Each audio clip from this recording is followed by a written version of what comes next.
Favero è il nuovo sindaco di Portogruaro, ribaltando il risultato del primo turno al ballottaggio.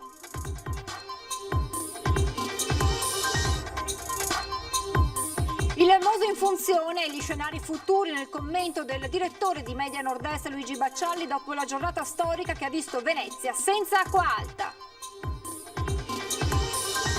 Pino Musolino traccia un bilancio dei suoi anni alla guida dell'autorità portuale e si dichiara disponibile ad un secondo mandato. Una 24enne italiana e 2 uomini di origine venezuelana e marocchina sono stati arrestati per tentato furto aggravato in concorso e danneggiamento ai danni di una pizzeria di Mestre. Da ieri non si hanno notizie di Leopoldo Celegon, noto cardiologo originario di Noale ma residente a Castelfranco. Era partito da casa all'alba per andare a cercare funghi nei boschi di Cortina. Il generale Giovanni Mainolfi, comandante della Guardia di Finanza del Veneto, traccia un bilancio sull'attività delle Fiamme Gialle in Veneto in un anno storico. Prima vittoria esterna della stagione per la Reyer, che con una buona prestazione ha espugnato il Palaradi battendo Cremona 66-83. Buonasera e ben ritrovati con l'edizione veneziana dei telegiornali di Antenna 3. Dunque in primo piano subito l'esito, il risultato del ballottaggio a Portogruaro. Alla fine è ribaltato il risultato del primo turno a conquistare la poltrona di primo cittadino Florio Favero con il 55,01% delle preferenze, candidato del centrodestra, contro lo sfidante Stefano Sant'Andrea, candidato del centro-sinistra, con il 44,99% delle preferenze. L'affluenza è stata del 52,53%. E allora andiamo a vedere la festa del neo sindaco pochi minuti dopo la chiusura e l'esito dei seggi. Più bella città dell'Italia.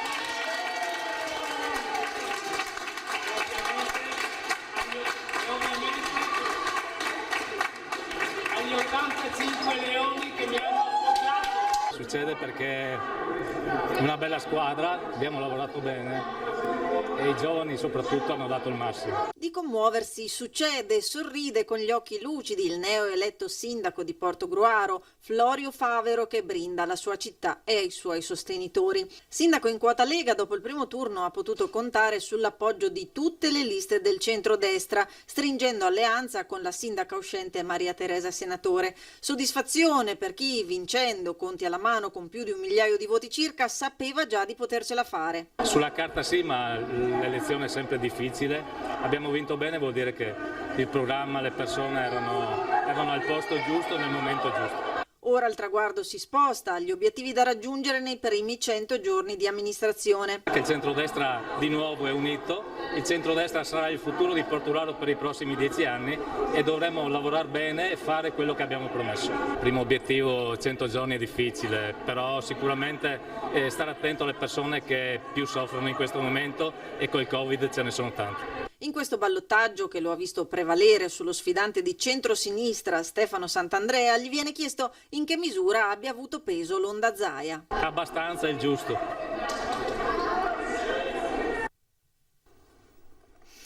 E adesso parliamo del Mose, dopo la giornata storica di sabato, ma anche di quelli che possono essere gli scenari futuri. Il commento del direttore di Media Nord-Est, Luigi Baccialli. Sentiamo le sue parole.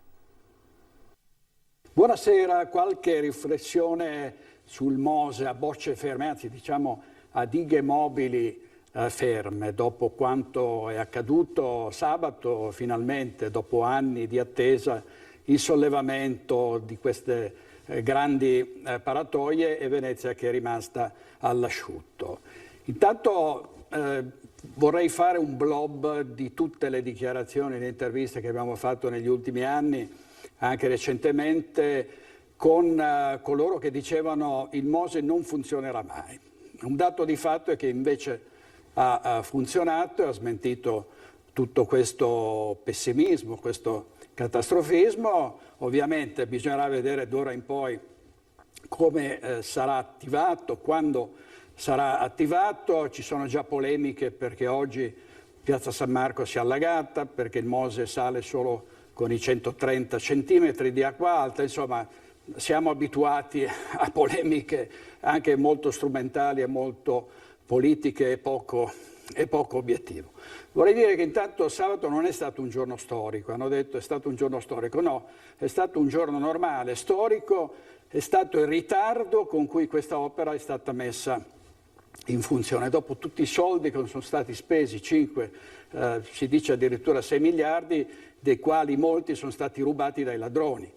E diceva bene Monsignor Francesco Moraglia, patriarca di Venezia, è stato l'unico a dirlo. Il problema vero è che è stato fatto partire troppo tardi e siccome era una mangiatoia bassa, tutti coloro che hanno rubato hanno fatto in modo che si ritardasse sempre ulteriormente per poter continuare a foraggiarsi illegalmente. Ma ora il Mose finalmente è in funzione e si spera che d'ora in poi si sollevi tranquillamente, senza che ci siano problemi, ma basterà poco perché un guasto della sabbia negli ingranaggi, nelle cerniere, insomma, si è detto di tutto e di più su quello che potrebbe accadere. Sta di fatto che i veneziani che stanno al pian terreno finalmente hanno festeggiato, perché quelli che stanno ai piani alti o stanno a Mestre se ne sono sbattuti tranquillamente in questi anni senza mai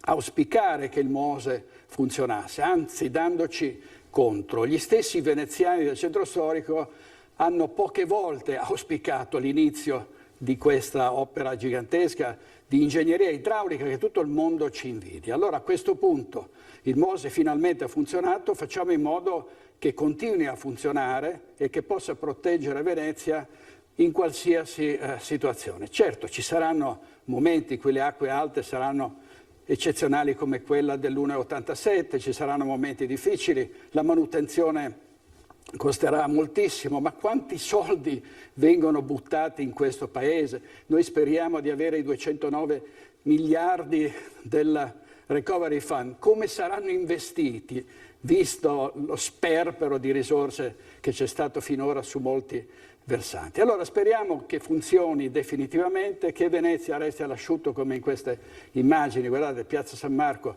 all'asciutto sabato, oggi era allagata, la Basilica dovrà aspettare 6 mesi per essere messa in sicurezza. Vedremo, l'importante in questo paese è partire, l'importante è fare le cose, anche sia pure in ritardo, sia pure dopo il marciume, le ruberie e le inchieste giudiziarie che per fortuna hanno individuato i colpevoli di questo sfacelo. Cos'è il dato veramente importante del Mose oggi? Che è l'immagine, la metafora di un'Italia che vuole cambiare, che vuole ripartire, che vuole risollevarsi, il Veneto in particolare, no? Queste dighe mobili che si alzano, sono un po' proprio la fotografia di un'intera popolazione che dopo quello che ha passato, sia per le calamità che per questa tragedia del Covid, vuole ripartire. Ecco, queste porte si sono sollevate, speriamo che tutto il paese, tutto questo territorio possa giovarsene, possa con questo proprio dare via ad una fase di rinascita. Viva Venezia! E queste le parole del nostro direttore e come aveva annunciato anche il provveditore Zincone sabato ai nostri microfoni, Piazza San Marco, e l'ha detto anche il direttore Luigi Bacialli, è finita nuovamente sott'acqua. Per il secondo giorno le parti basse della città lagunare si sono ritrovate a fare i conti con il fenomeno dell'acqua alta. Alle 12:40, secondo quanto reso noto dal centro mare del comune, è stata registrata dalla stazione di rilevamento di Punta della Salute una massima di 98 centimetri, esattamente come domenica, questo perché il Mose viene attivato solo dai 130 centimetri in poi in questa fase.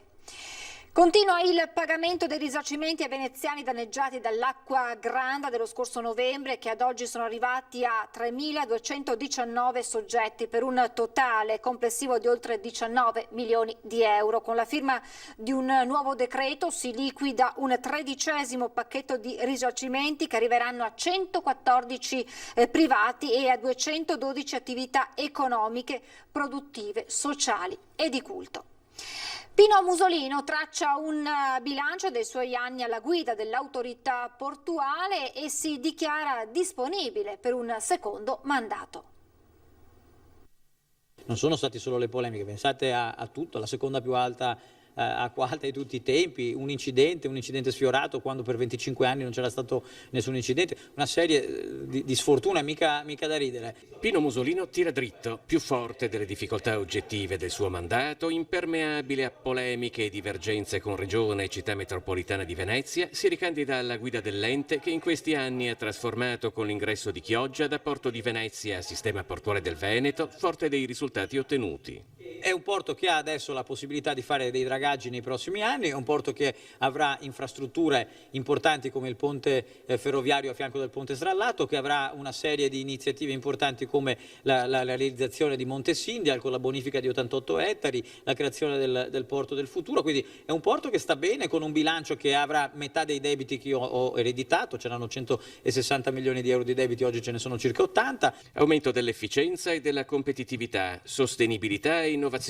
Musolino è un fiume in piena e si stupisce del dibattito odierno sui contraccolpi che l'entrata in funzione del Mose provocherà al porto. Signori, non è che è comparso dal nulla, cioè, ci sono voluti 17 anni, io ricordo, come vi dicevo, che se ne parlava da quando ero letteralmente all'asilo, l'hanno cominciato a elaborare quando ero al liceo e nel 2003 io ero al 3° anno di università. Se noi arrivassimo alla capacità di prevedere con assoluta certezza nella finestra 6 ore prima della marea e non nella finestra come quella che è stata utilizzata stavolta 48 ore, avremmo un calo drastico dei falsi positivi, fra virgolette. L'incognita Mose è tra i tanti punti alla base dello sciopero dei porti di Venezia e Chioggia proclamato il 7 ottobre da CGIL e Cislewill. Pur col massimo rispetto delle scelte sindacali, Musolino definisce lo sciopero singolare. A fronte del fatto che ci sono stati per anni problemi con i dragaggi, problemi con lo sviluppo infrastrutturale, che noi stiamo risolvendo questo, che appunto abbiamo messo 286 milioni di euro di opere future, 45 di opere già fatte e che è stato fatto un grande lavoro di costruzione del porto del futuro, la preoccupazione forse delle crociere, che comunque è stata lì per oltre un decennio e che invece io mi ricordo spesso e volentieri che una parte dei sindacati, diciamo, di Porto Marghera aveva in avversione la parte delle crociere, non a favore.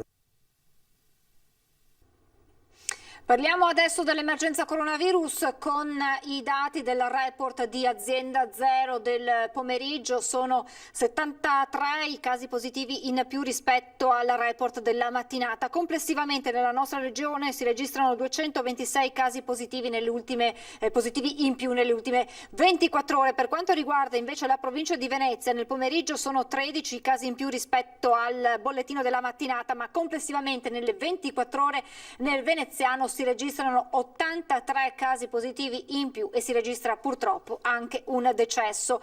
E questo mentre si attendono di capire i contenuti del nuovo DPCM che dovrebbe essere firmato dal Premier Conte entro mercoledì, e tra le misure anche quella probabilmente dell'obbligo, verrà reintrodotto l'obbligo di indossare la mascherina anche all'aperto. Allora vi chiediamo proprio questo nel sondaggio che vi presentiamo questa sera: mascherine obbligatorie all'aperto, giusto o sbagliato? Se la vostra risposta è sì, il numero da fare è lo 0422 16 26 691. Se la risposta è no, il numero da fare è lo 0422 16 26 690.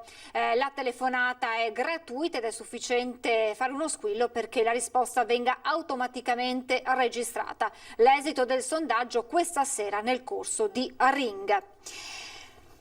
Adesso la cronaca. Da ieri non si hanno più notizie del noto cardiologo di 72 anni, originario di Noale ma residente a Castelfranco Veneto, Leopoldo Celegon.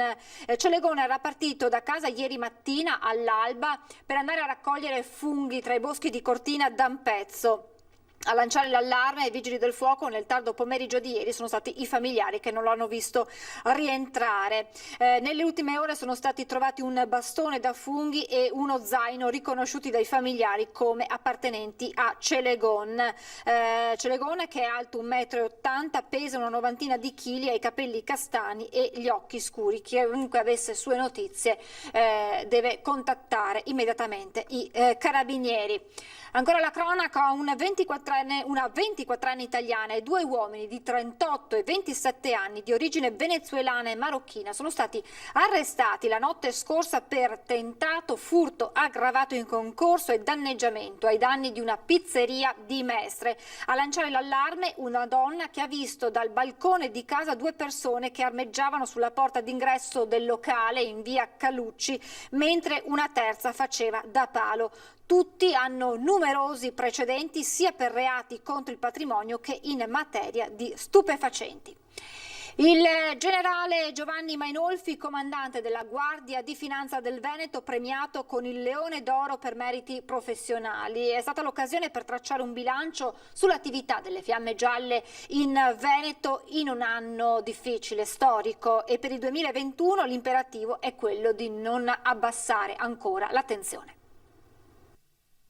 Il 2020 è stato un anno straordinario, un anno di innovazione, perché il lockdown ha rappresentato un'opportunità di mettere a punto nuovi moduli operativi per cercare di fronteggiare i guasti della pandemia, e questo ci ha costretto a innovare i nostri moduli operativi, e tutta la nostra attenzione in questo momento è protesa al contrasto delle infiltrazioni della criminalità economica nel tessuto del Veneto, che essendo un tessuto economico estremamente dinamico, estremamente ricco, si traduce in un'appetibilità straordinaria per la criminalità economica. Il generale Giovanni Mainolfi, comandante della Guardia di Finanza del Veneto, premiato a Venezia con il Leone d'Oro per meriti professionali, fa il punto di un anno straordinario. Il 2021 sarà il prosieguo del 2020, perché la pandemia purtroppo, secondo quanto ci dicono gli scienziati, ci accompagnerà ancora per un po' di tempo, e quindi fino a quando non sarà chiusa la fase pandemica la nostra attività sarà sempre a presidio dell'infiltrazione della criminalità economica. Sul premio ricevuto dice: Un sogno iniziato nel 2001, interrotto per un quindicennio. 2 anni fa la sorte ha voluto che ritornassi a Venezia, e quindi per me coronare un sogno. È il simbolo di Venezia, il leone nibato che nasce dalle acque, che sorge dalle acque, è la potenza di Venezia. Il generale poi spegne le voci su una sua possibile scalata ai vertici nazionali del corpo. No, assolutamente, non ho il grado, non è questa la mia ambizione. Io sto bene a Venezia. Siamo allo sport, basket. Gli Oro Granata della Reyer hanno battuto Cremona conquistando la prima vittoria stagionale fuori casa. Soddisfatto coach Walter De Raffaele. Prima vittoria esterna della stagione per i ragazzi di coach De Raffaele, che con una buona prestazione hanno espugnato il Palaradi battendo Cremona 66-83. Abbiamo giocato una partita con un ottimo atteggiamento e soprattutto una partita seria per 40 minuti, difensivamente devo dire molto solida per tutto l'arco della partita, con alcuni errori soprattutto di lettura in attacco, ma contro una squadra che giustamente voleva reagire dopo la prima giornata, e credo che siamo stati bravi a controllare comunque una partita che poteva poi diventare insidiosa, ripeto, mantenendo questa solidità in difesa, che comunque per noi è fondamentale, e avendo un apporto quasi da tutti i giocatori. Ottimo l'approccio Oro Granata con time out Cremona dopo 2 minuti e 30. La Vanoli si sblocca dopo circa 3,30, ma nonostante i rimbalzi offensivi, i padroni di casa vengono tenuti a distanza dall'Umana Reyer. È importante riprendere anche l'abitudine a recuperare energie mentali, soprattutto quando sulla carta si pensa che le partite magari possono essere più semplici. In realtà in questo campionato partite facili non ce ne sono, oppure appunto come uno pensa che possano essere sempre stravinte, in realtà bisogna giustamente sudarsi ogni partita, perché ognuno ha motivazioni diverse. Sono contento perché comunque volevo una risposta a livello di attenzione, a livello di concentrazione. Ripeto, gli errori fanno parte del gioco, fanno fanno parte del percorso, dovremmo limarne, ma ho visto comunque il desiderio di aiutarsi, di difendere, di stare nelle regole, questo è un elemento importante. Ma il tempo per godere di questa vittoria per la squadra non c'è, perché si stanno preparando ad affrontare una nuova imminente sfida. Vi ricordo il nostro sondaggio, mascherine obbligatorie all'aperto, giusto o sbagliato, i numeri per dare la vostra risposta li vedete in sovraimpressione. Vi ricordo che la chiamata è gratuita ed è sufficiente fare uno squillo perché venga registrata. L'esito questa sera nel corso di Ring, in onda su Antenna 3 in prima serata come ogni lunedì a partire dalle 21:15, ospiti Federico Caner della Lega, Giordano Riello imprenditore, Luigi Susin di Fratelli d'Italia, il senatore Andrea Ferrazzi del Partito Democratico, Marco Boneto del Corriere del Veneto e poi Cinzia Zincone, provveditore delle opere pubbliche di Venezia. Appuntamento dunque alle 21:15 su Antenna 3 con Ring. È davvero tutto per questa edizione, vi lascio alle previsioni del tempo. Grazie per essere stati con noi, buon proseguimento di serata.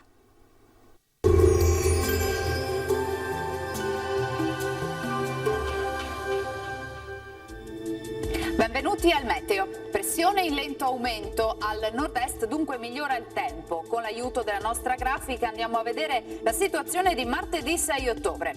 Sul Veneto nella prima metà di giornata cielo sereno poco nuvoloso, locali nebbie sulla pianura e nelle valli prealpine. Tra il pomeriggio e la sera nuvolosità in aumento, ma sarà bassa la probabilità di piogge, se non per isolati piovaschi sui rilievi. Temperature stazionarie minime fino a 11 gradi, valori massimi invece tra i 16 e i 21 gradi all'incirca. Ci spostiamo ora sul Friuli Venezia Giulia, dove inizialmente avremo un ampio soleggiamento, poi qualche addensamento e non si escludono nemmeno dei rovesci. Temperature minime tra 11 e 14 gradi, massime invece sui 18-20 gradi. Infine uno sguardo al Trentino Alto Adige, bel tempo con sole prevalente, più nubi col passare delle ore ma in genere senza conseguenze degne di nota. Temperature minime sugli 8 gradi, massime invece sui 17-18 all'incirca. Dal meteo di Antenna 3 per ora è tutto, grazie per l'attenzione e arrivederci al prossimo aggiornamento.